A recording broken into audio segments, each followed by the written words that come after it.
La Voz de América presenta.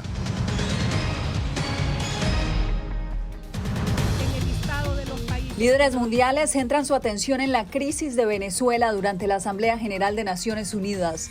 El presidente ucraniano Volodymyr Zelensky le pidió a los países de la ONU forzar a Rusia a hacer la paz. Escalada de tensiones en el Medio Oriente. Israel evalúa una posible ofensiva terrestre en el Líbano. Y México comienza a sentir los efectos del huracán Helene, mientras Florida se prepara para una peligrosa marejada ciclónica. Bienvenidos al Mundo al Día. Estamos en cobertura del segundo día de la Asamblea General de Naciones Unidas. Hoy, Venezuela captó la atención de los líderes mundiales, no solo por las controvertidas elecciones del 28 de julio. La Voz de América está en directo con Celia Mendoza y Jaime Moreno. Celia, comienzo contigo. ¿Qué han dicho los líderes respecto a Venezuela hoy? Un tema importante en especial en los discursos de la República Dominicana, pero también del Panamá, que fue el más fuerte y quien ahondó en la situación migratoria, en los riesgos de seguridad y en la necesidad de que la comunidad internacional tome acción para solucionar lo que hasta el momento no ha podido ser una posible salida política a esta crisis postelectoral. Estados Unidos continúa enfocado en la situación en Venezuela, donde 4 estadounidenses fueron detenidos por el gobierno de Nicolás Maduro, acusados de estar involucrados en un plan para asesinar al líder venezolano. Los norteamericanos no deben viajar ni visitar a Venezuela precisamente por el peligro de ser encarcelados indebidamente.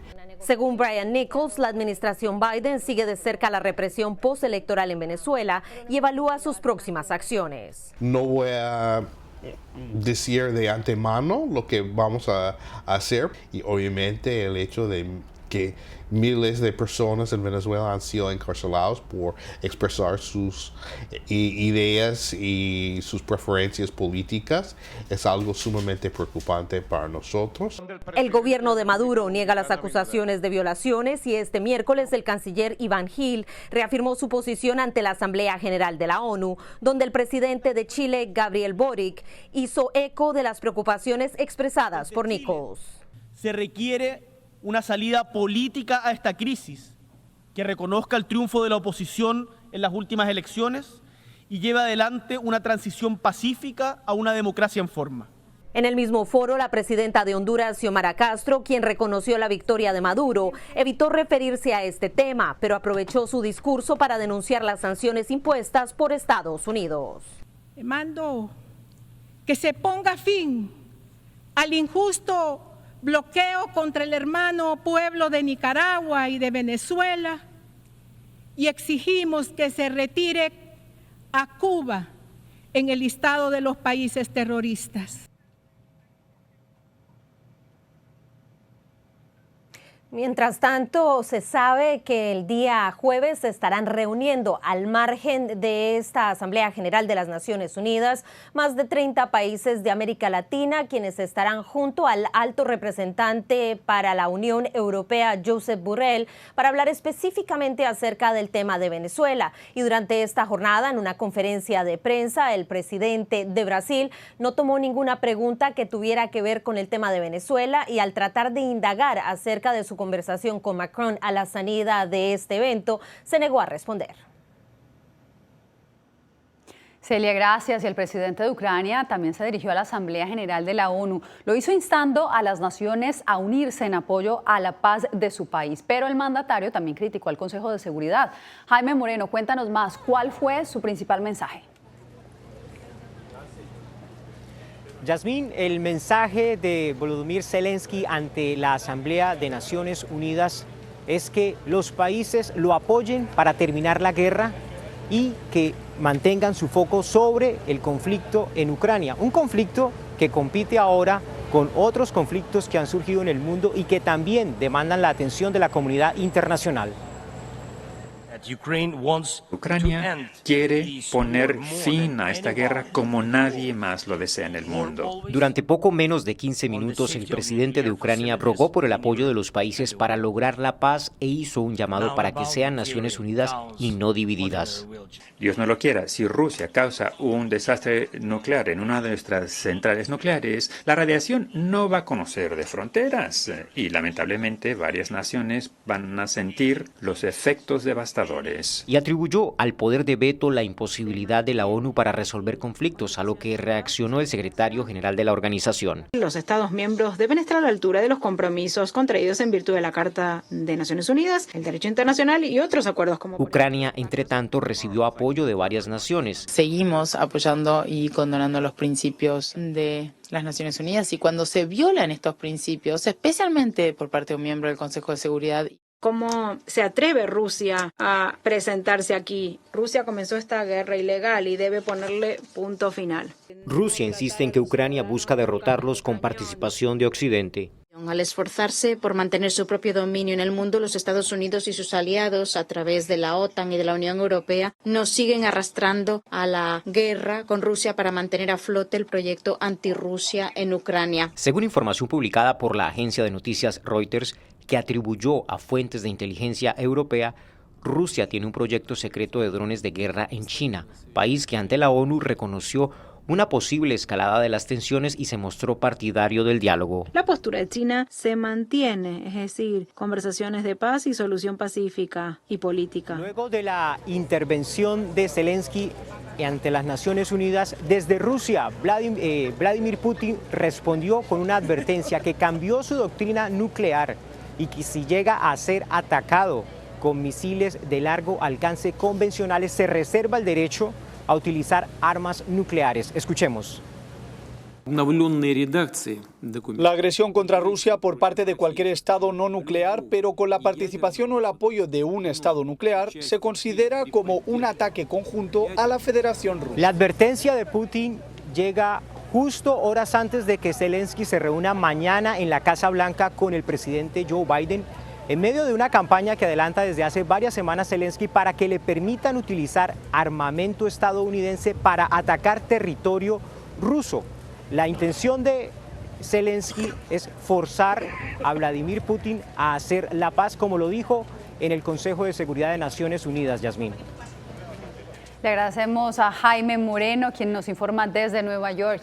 Bien, y recuerde que La Voz de América les ofrece la cobertura de esta versión número 79 de la Asamblea General de Naciones Unidas desde Nueva York, desde nuestra página digital vozdeamerica.com y nuestras plataformas sociales. Los invitamos a disfrutar de entrevistas exclusivas, análisis en profundidad y videos del evento político más relevante del mundo. Este miércoles, el principal general del ejército israelí ordenó a sus tropas prepararse para una posible incursión en el Líbano. La decisión ocurre después de que este miércoles Hezbollah lanzara por primera vez un misil hacia la ciudad de Tel Aviv. Jacopo Luzzi nos da la actualización. El jefe del ejército israelí se dirigió a sus soldados en el norte de Israel y afirmó que los ataques aéreos de los últimos días tuvieron como objetivo preparar el terreno para una posible incursión terrestre del Líbano. Prepárense. Hoy continuaremos. No nos detendremos. Seguiremos golpeándolos y golpeándolos por todas partes. Por su parte, el secretario de Estado, Antony Blinken, indicó que Estados Unidos trabaja arduamente con varios socios para reducir las tensiones entre Israel y Hezbollah. Nos reunimos en un momento de alta tensión. El riesgo de escalada en la región es agudo y sé que todos estamos muy atentos a ello. Mientras tanto, el Pentágono monitorea de cerca una posible invasión. No queremos que se tome ninguna medida que pueda conducir a una mayor escalada en la región. Seguimos creyendo que hay tiempo y espacio para la diplomacia. En un episodio histórico, Hezbollah dirigió un misil hacia la metrópoli israelí de Tel Aviv por primera vez, con la meta de alcanzar la sede del Mossad, la agencia de inteligencia del país. Israel derribó sin problemas el cohete.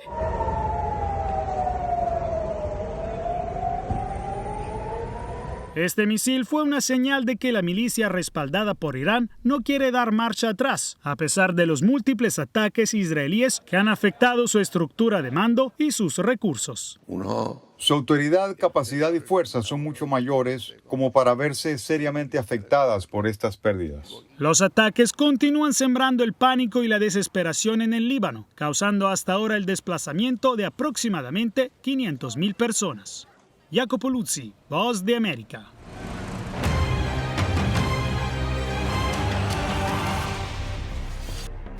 Hay alerta roja en el estado mexicano de Quintana Roo ante el avance de la tormenta tropical Helene, que se ha fortalecido hasta convertirse en un huracán.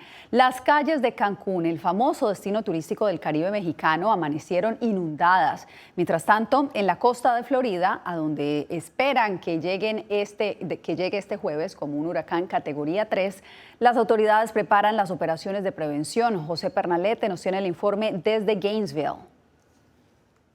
El huracán Helene se ha intensificado hasta alcanzar la categoría 1 de contundencia con vientos sostenidos de 130 kilómetros por hora. Actualmente se encuentra a cientos de kilómetros del suroeste de Tampa, en Florida, y avanza hacia el noroeste a 16 kilómetros por hora en su velocidad de desplazamiento. Se espera que se fortalezca aún más, posiblemente alcanzando la categoría número 3 de contundencia con vientos de hasta 200 kilómetros por hora antes de tocar tierra precisamente este jueves en la costa del Golfo de Florida, de acuerdo a estimaciones del Servicio Nacional de Meteorología. Los expertos, por su parte, calculan que su impacto en territorio estadounidense podría localizarse en la región del Big Bend, específicamente muy cerca del Panhandle. Las autoridades de Florida han declarado el estado de emergencia y se han emitido órdenes de evacuación obligatorias en varias zonas, incluidas parte de los condados de Citrus, Wakulla y Hernando. Se espera también que esta tormenta genere marejadas ciclónicas potencialmente mortales, lluvias torrenciales y vientos destructivos, lo que ha obligado a miles de residentes a abandonar sus hogares. Las autoridades, por su parte, están advirtiendo sobre el riesgo de inundación y tornados en el oeste del estado de Florida, en el sur del estado de Alabama y partes de Georgia y Carolina del Sur.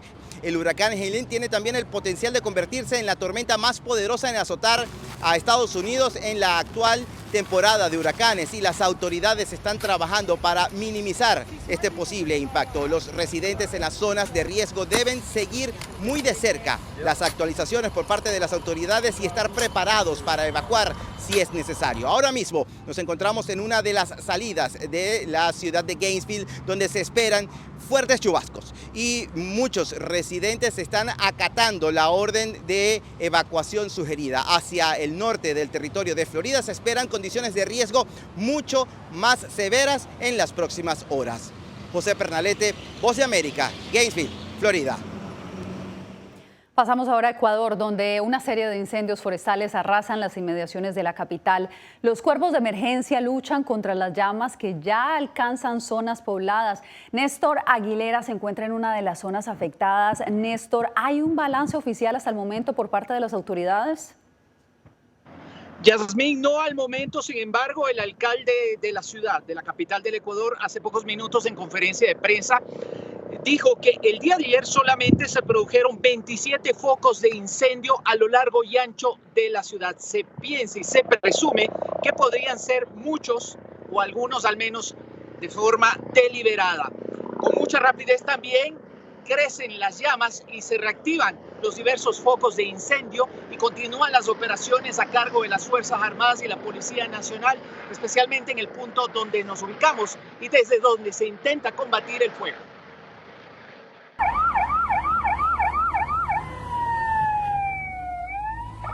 La capital ecuatoriana vive horas de emergencia tras una serie de incendios forestales que comenzaron la tarde del martes. Autoridades del gobierno nacional y el gobierno local calificaron a estos hechos como actos terroristas.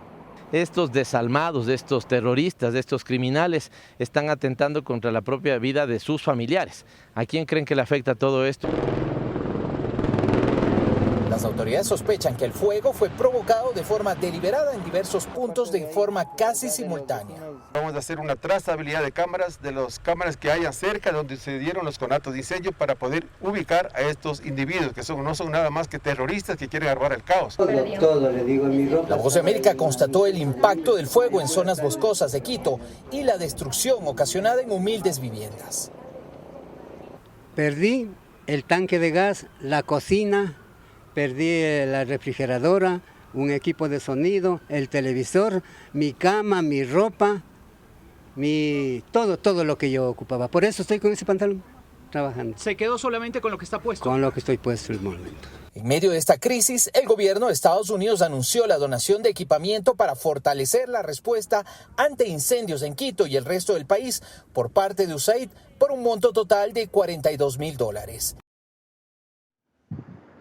A mis espaldas podemos constatar de primera mano la destrucción que han dejado en parte de la ciudad estos incendios forestales. Un poco más atrás también uno de los diversos centros de mando desde donde autoridades nacionales y locales intentan hacer frente a este problema. Finalmente hay que mencionar el presidente de la República, Daniel Noboa, dejó de lado las actividades programadas en la ciudad de Nueva York como parte de su participación en la Asamblea General de Naciones Unidas. Regresó al Ecuador, sin embargo no se ha hecho oficial la agenda del primer mandatario, especialmente esta tarde. Yasmín.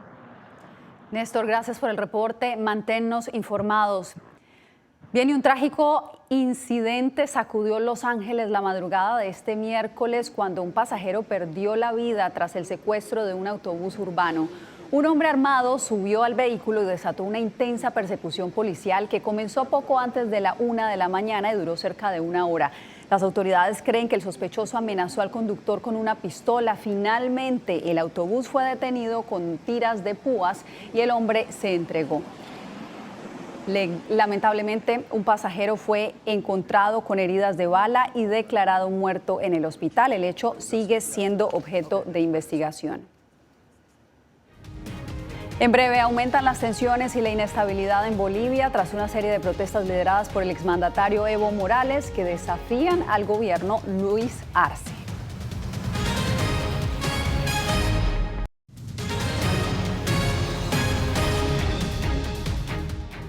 Nuevos bloqueos de carreteras amenazan al gobierno del presidente Luis Arce y mantienen a Bolivia en una situación de inestabilidad económica y social. Fabiola Chambi nos cuenta más. ¡Que viva el pueblo paceño! Lejos de un acercamiento, la pugna entre el expresidente y jefe del movimiento al socialismo, Evo Morales, y el presidente Luis Arce, ahora rivales políticos, ha convulsionado Bolivia en los últimos días. Luego de una marcha liderada por el expresidente Morales que desencadenó en algunos enfrentamientos, ahora se anuncian bloqueos de carreteras para seguir presionando al gobierno. La oposición lamenta que la disputa interna del partido oficialista afecte al país. Y el país simplemente avanza por osmosis. Seguramente lo que necesitamos ahora es una persona que tome definiciones después de la elección. Hoy por hoy el país está en el peor de sus momentos. Ni Evo ni Lucho son la solución, son el problema. El presidente Luis Arce denuncia que Evo Morales quiere acortar su mandato y Morales culpa a Arce de intentar impedir su candidatura para las elecciones de 2025. Y ambos se han desafiado públicamente. Aquí estoy, Evo. No me escaparé. Si quieres solucionar un problema que tienes conmigo porque no acepté ser tu títere tuyo, ven tú aquí, te espero. Y si Lucho quiere seguir gobernando, primero en 24 horas que cambie a ministros narcos, a ministros corruptos, a ministros drogos, que cambie a los ministras racistas, fascistas. Las acusaciones entre ambas facciones del partido oficialista se radicalizan y se mantiene la incertidumbre de la población respecto a la situación económica y la crisis ambiental que vive el país. Fabiola Chambi, Voz América, Bolivia. Ahora pasamos a Nicaragua porque medios de comunicación de ese país están denunciando que portales rusos han usurpado sus marcas, así como las fotografías de sus periodistas para difundir noticias falsas a través de Internet. Donaldo Hernández tiene la información. En el último mes, el medio de comunicación 100% Noticias ha recibido miles de ataques en su sitio web, según ha denunciado su directora Lucía Pineda. Del 24 de agosto a el 23 de septiembre se registraron unas 6.163 amenazas que son considerados ataques. 100% Noticias es considerado uno de los medios independientes más influyentes de Nicaragua. Además de los ataques, Lucía Pineda denuncia que su imagen ha sido usurpada por portales rusos que difunden noticias falsas. Se ha identificado que son sitios rusos que hacen este trabajo y algunos expertos señalan que ese es el tipo de capacitación que están dando los rusos a la gente de comunicación de propaganda del régimen. Una postura con la que coincide la Fundación para la Libertad de Expresión y Democracia, quien ha denunciado que portales rusos han usurpado también la identidad de los medios Confidencial y la prensa. Que está ocurriendo en un contexto ya donde el régimen de Ortega y los rusos han firmado que se llama una alianza que en la práctica a lo que recurre es a la desinformación. Los gobiernos de Nicaragua y Rusia no se han referido a estos señalamientos, mientras funcionarios gubernamentales han acusado a la prensa independiente de conspirar contra el gobierno. Donaldo Hernández, Voz de América. Regresamos en instantes desde México porque la devaluación del peso está generando desafíos económicos en la antesala de la llegada de Claudia Sheinbaum a la presidencia.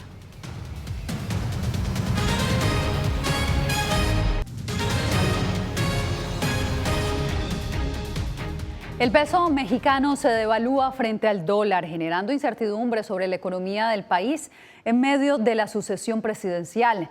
Desde la frontera, Vicente Calderón nos informa sobre los factores que están influyendo en esta paridad cambiaria. En menos de 3 meses, el tipo de cambio del peso mexicano frente al dólar pasó de poco más de 16 a rondar los 20 por 1. Esto no ha terminado. Van a seguir los meses de volatilidad. La reforma judicial impulsada por el presidente López Obrador influyó en la paridad cambiaria, dice este economista. Cualquier país que aspira a tener crecimientos económicos y estabilidad necesita un equilibrio de poderes. El peso se recuperó un poco, pero no disipa la incertidumbre ante las políticas internas. El déficit fiscal alcanzó los 6 puntos del PIB. La economía mexicana también resiente acontecimientos externos, desde la guerra en Ucrania o Medio Oriente hasta las elecciones en Estados Unidos. Pero en la frontera norte hay un dinamismo binacional. Impacta de manera positiva en los restaurantes, en los hoteles, en los centros turísticos. El chef Martín Muñoz fundó el clúster gastroturístico de Tijuana. El que su dólar tenga mayor valor, pues esto también es algo significativo. Hay también un impacto negativo porque muchas cosas que se consumen en esta región son importadas. Los productos suben, pero la ganancia del trabajador, del obrero y el campesino no se incrementa. El actual gobierno duplicó los salarios en la frontera norte. La canaria Alejandra, que ella nos tome la cartita y la entregue a ver. Algunos optan por formas más tradicionales para enfrentar el futuro. Hay que irnos adaptando. El especialista recomienda cautela. No sabemos si va a ser una llovizna, si va a ser una tormenta, si va a ser un huracán. Vicente Calderón, Voz de América, Tijuana. Usted quédese con nosotros regresamos en instantes.